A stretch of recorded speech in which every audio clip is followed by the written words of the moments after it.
সাথী ঠিক তেমনি অনুষ্ঠান হয় না ভালো যদি না থাকে দর্শকের হাততালি। ওই জায়গায় একটা হাততালি। তো আমরা আসলে আমাদের যে সময়ের জন্য আমরা অধীর আগ্রহে বসেছিলাম সেই কাঙ্ক্ষিত সময় আমাদের কাছে চলে এসেছে। তো এই মানুষটার কথা বলতে গেলে আসলে বলে শেষ করতে পারবো না, যিনি আমাকে তৈরি করেছেন এই ফরেক্স মার্কেটে। একজন বাবা যেমন একজন শিশুকে হাত ধরে হাঁটানো শেখায়, এই মানুষটা আমাকে সেইভাবেই ফরেক্স ট্রেডিং করতে শিখিয়েছে। তো আজ থেকে সবাই এখানে রেজাল্ট শেয়ার করেছে, আমারও একটা ছোট্ট রেজাল্ট আছে, আমিও জানাতে চাই আমার রেজাল্ট আপনাদেরকে। আজ থেকে প্রায় 7 বছর প্লাস আগে আমি এই ফরেক্স মার্কেটের সাথে যুক্ত হই। তো আমার জীবনের প্রথম যেদিন আমি ফরেক্স অপরচুনিটি দেখেছিলাম, আমার কাছে মনে হয়েছিল যে পৃথিবীতে মানুষ হয়ে জন্ম নিয়েছি, কিন্তু সত্যিকার অর্থে সফল মানুষ হওয়ার জন্য আজকে একটা প্ল্যাটফর্ম খুঁজে পেলাম এই ওয়েস্টার্ন অ্যাপেক্স।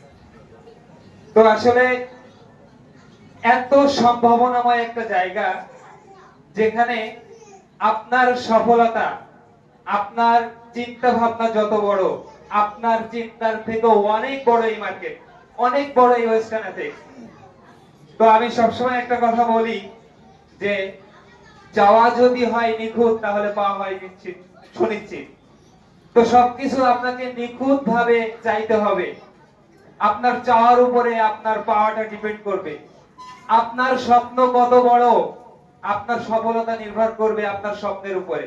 তো সেই স্বপ্নের মানুষ, স্বপ্নদ্রষ্টা আমাদের সবার, যিনি একদিন স্বপ্ন দেখিয়েছিল এবং যার হাত ধরে এই ফরেক্স মার্কেটে আমার আসা। তো একটা সময় আসলে কিছুই বুঝতাম না। প্রথম যেদিন আমি চার্ট দেখলাম ফরেক্স মার্কেটের, তখন আমি সুমন স্যারকে বলছি, বস এটা কি আসলে, এটা কি কোনো হার্ডের কোনো পরীক্ষা করলে যেমন একটা রিপোর্ট আছে, ইসিসি রিপোর্ট, সেরকম কিছু? আমি বলছি এটা এরকম কিছু নাকি? তো সেই জায়গা থেকে আসলে চেষ্টা করেছি, পাশাপাশি প্রত্যেকটা সময় উনি আমার পাশে ছিল। আপনাদের কি বলবো, আমি আগে একটা প্রফেশনে ছিলাম, ইনকাম কত করে এটা বলবো না, কিন্তু আমার আমার ট্রেডার যারা আছেন, আমার সাথে যারা থাকেন, তারা জানেন যে আগের প্রফেশনে আমি যা ইনকাম করতাম প্রত্যেক মাসে, এখন তার থেকে 5 গুণ বেশি আমি মাসে খরচ করি। এটা এটা শুধুমাত্র সম্ভব হয়েছে ফরেক্স মার্কেটের কারণে এবং ওয়েস্টার্ন এফেক্টের কারণে। আমরা ধন্য আসলে এরকম একটা মানুষ পেয়েছিলাম, স্বপ্নবাস, যে মানুষটার হাত ধরে আজকে আমরা এই জায়গায় আসতে পেরেছি।